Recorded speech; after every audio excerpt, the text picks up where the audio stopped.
माननीय मुख्यमंत्री श्री नवीन पट्टनायक सर जे होचंती देशर 1 नंबर मुख्यमंत्री तांको आमे समस्ते भल पाऊ प्रतिटी ओडिया हृदय रे से राज करूछंती प्रतिटी ओडिया को हृदय रे से स्पंदन क्षमता रे थाई कि मध्य क्षमता केबे तांको छुई पारि नाही सी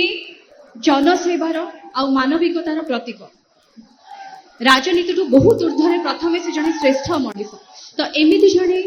श्रेष्ठ मनीष छत्र छाया तले रही काम कर सुजोग पाई सेटा मो बहुत बड़ कथा आ बर्चणावासी जो भल पाइबा पाई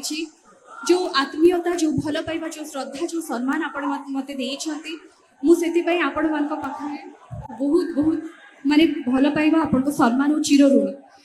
विके पांडियन सर ये अच्छा विषय गोटे कथा निश्चय कहबी सर सर ओडिशा प्रति त्याग सर ओडिशा प्रति भल पाइबा सम्मान आउ जो परिश्रम ताको मु प्रणाम जनाऊँ महाप्रभु श्री जगन्नाथ सर को आहुरी शक्ति दिंतु आहुरी से उद्यम आहुरी भल काम करंतु ओडिशावासी को उन्नति पाई विकास पाई आउ मो ऊपर जो भरोसा करिसेंती सर मु निश्चय चेष्टा करी निष्ठार सहित आपण मानकर सेवा करबा पई मते आशीर्वाद करंतु मो ऊपर भरोसा और विश्वास रखंतु मु निश्चय आपण मानकर संगे ठिया हेबी एई माटीर झियो आम जगन्नाथ संस्कृति रे माटी रे भिन्नता केही देखि सिखै नाहंती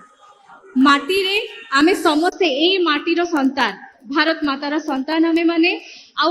गोटे जनसेवा करने गोटे निर्दिष्ट माटी जन्म नेबार कौन आवश्यकता न थाए मु एई माटीर झियो आपण मानकर झियो आपण मानकर भौणी मते आशीर्वाद करिवे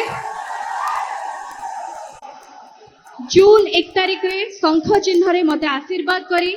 शर्मिष्ठा आपा को आशीर्वाद करी आपण मानकर सेवा करिया पे सुजोग देबे आमे निष्ठार सहित आपण मानकर सेवा करिवो बहुत धन्यवाद महाप्रभु आपण मान को भले रखो धन्यवाद।